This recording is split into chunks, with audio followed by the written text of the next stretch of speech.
Hello friends, if you're new, welcome, and if you are returning, welcome back to my channel. My name is Kat, and today I'm going to take you on a little adventure, more like take you along with me to do some chores. And it's not the kind of chores that are normal. Today I'm going to be polishing silver. Excuse me for a second, we're going to have a quick little cup of, I'm just kidding, it's empty. We are going to polish silver today, and I'm actually terrified to drink out of it because I don't really know what's in silver polish as far as ingesting it, but it looks better. So we're going to go back into an era before the 1950s into the 1800s when the time was a little more opulent. And you know, what did you do? You drank tea out of silver because that's what you do every day nowadays, right? Of course you do. So we're going to polish some silver today. So come along with me if you want to learn how to half-ass polish silver, because I'm new at this. This isn't something normal people do on the regular day-to-day life, but come along with me and we'll figure it out together.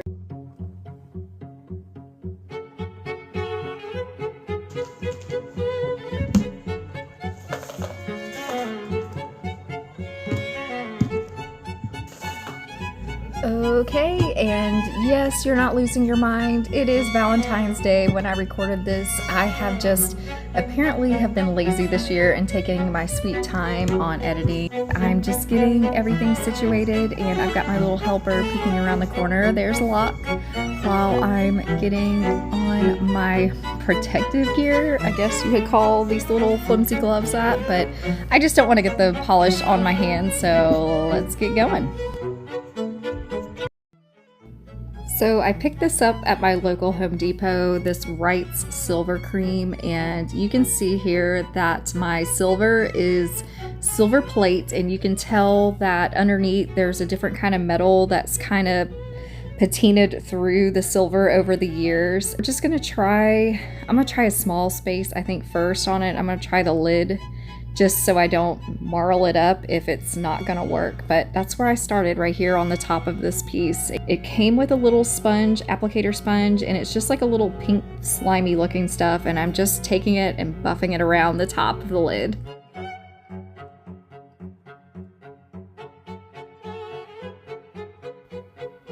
Once I was done buffing the lid with the sponge and the cream, I just grabbed a paper towel, and all I'm doing is wiping off the excess cream off the top of this container.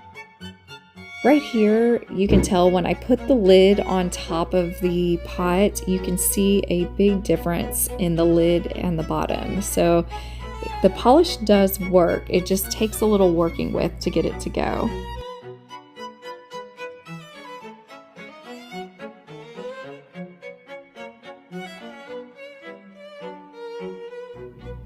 Now that I have a little bit of confidence that the Wright's cream isn't going to destroy the original look of this set, I'm going to go ahead and grab the teapot, and we're just going to go ahead and continue the process here and just rub this polish all over this teapot. Try and get it so it doesn't look so dark, and it's been, I don't say it's faded, but it's got a dark patina all over it. And what I'm doing is I'm just basically rubbing this all over, and I could see in the polish that it's dark, and it's kind of like a gray looking slime as it comes off of the pot. So I'm guessing I'm doing it right, but I know you guys have probably done it and have a little more experience, but this is kind of what's happening right here as I'm going along.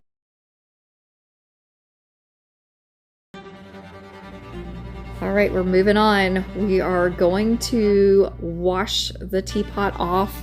The instructions say to kind of use a gentle wash to clean it off, so I'm taking it here to the sink. I'm hoping I don't destroy the sink.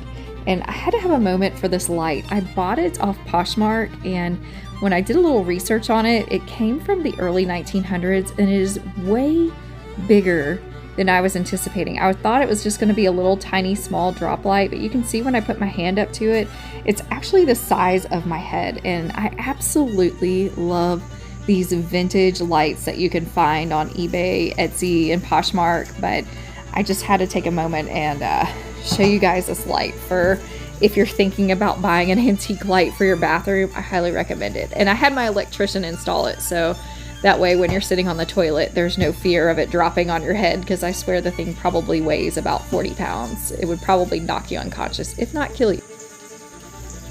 I'm just using a little bit of like tepid, lukewarm water to rinse, and used a little bit of hand soap to kind of just help get some of that sludge off the pot. And it seems to be doing a pretty nice job, but the silver, I will say, is polishing up very nicely, especially by the time it hits water. It's really kind of coming along. So I'm gonna set this one aside and we'll just move on.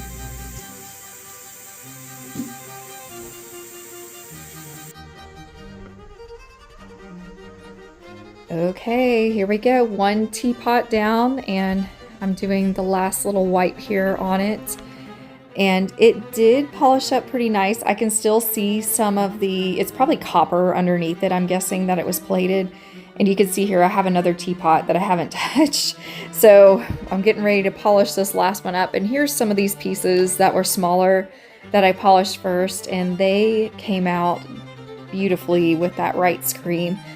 And I know some of y'all are probably wondering where you go to acquire some of this silver service. There's sterling silver and there's silver plate. Silver plate being more of the popular of the two, just for its affordability.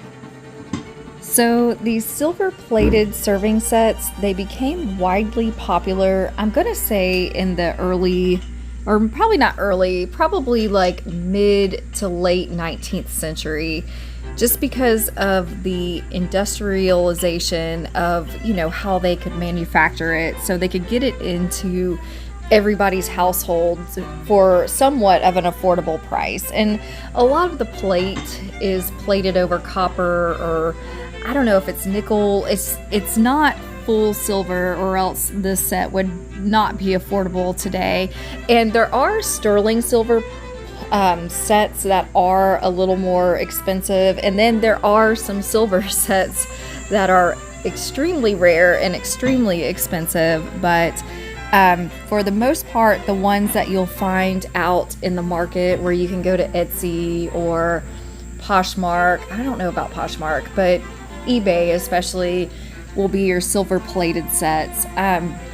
One thing I will tell you though, if before you go out hunting to go shopping for it, ask your grandmother or your mom or somebody in your household, because I guarantee you people don't really have the formal dining room and china cabinets and that type of setup these days. So if you're looking to scope one out, start with your family first, whether you have that eccentric aunt or somebody who really would love to see it come to the light of day. If you're really hunting for one, go family first, I say, versus going out and buying somebody's. And then there's nothing wrong with going out and buying it in an antique store, but I always think there's some kind of like haunted artifact that's gonna follow me home. So if it's gonna be haunted, I would rather it be haunted by my family versus somebody else bringing their family members into my household. Okay, we have to kind of change gears here for just a minute. And I don't know why every year for Valentine's Day, I always get those funfetti cakes that you can just buy the box mix, and it makes the best cake. So I always end up getting out the heart-shaped pans and just making one of these simple layered cakes with the funfetti frosting, and it always turns out really good. As soon as I make it in my household, it just, everybody kind of hovers the kitchen, and it usually gets eaten in about, it's lucky to sit there for about an hour after I get through making it. Okay, so let's do a quick little dive into what makes silver so unique and why it has a craze through the years that it's had. It became flatware back in Egypt, and during the time of royalty, the Egyptians had it, and then the lands of Mesopotamia. And then it went on later in the later years to make weapons. So you would see knives and, of course, swords and things made with silver. And then during the Renaissance, there was a French cardinal named Le Richelieu who popularized the rounded tip on the knife for a butter knife. So hence why we have now on your flatware that you see the rounded butter knife that sits on the right side of the plate. That was created back during the Renaissance. And then England went to mass producing silver to the people there when it was popular in Europe. And they were trading the metals that were going to be used, the silver, for coins, and they were creating cutlery with that silver. Silver also holds a quality of being antimicrobial. So silver has, I guess you would say, energetically has some type of healing powers to it to be able to withstand germs and different things. There's different things also on the market that have silver in them, such as silver cream. And silver cream, I guess you would use it for like either wound care or bruises. I'm not exactly sure. And then they have something called colloidal silver.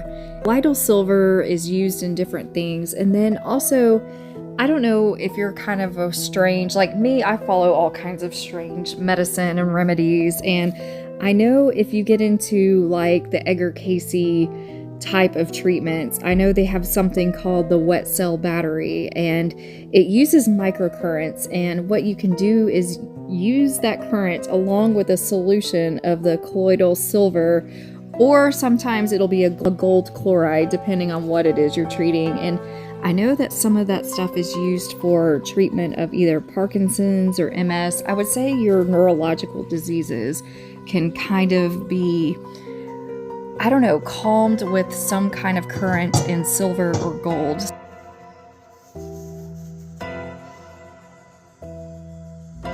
Okay, I am now washing the final piece, which is this large teapot. I don't know why I left the largest piece for last, but it's just something that I did. And then one thing I would like to be able to do is actually drink out of this teapot, but you can see that long neck that it has, and I'm not so certain that I didn't get any polish down the neck of that thing, so I'm going to have to find some sort of scrub brush to push through there so I know that it's clean enough to actually drink out of. And of course, no light colored clothing shall ever be safe in my presence.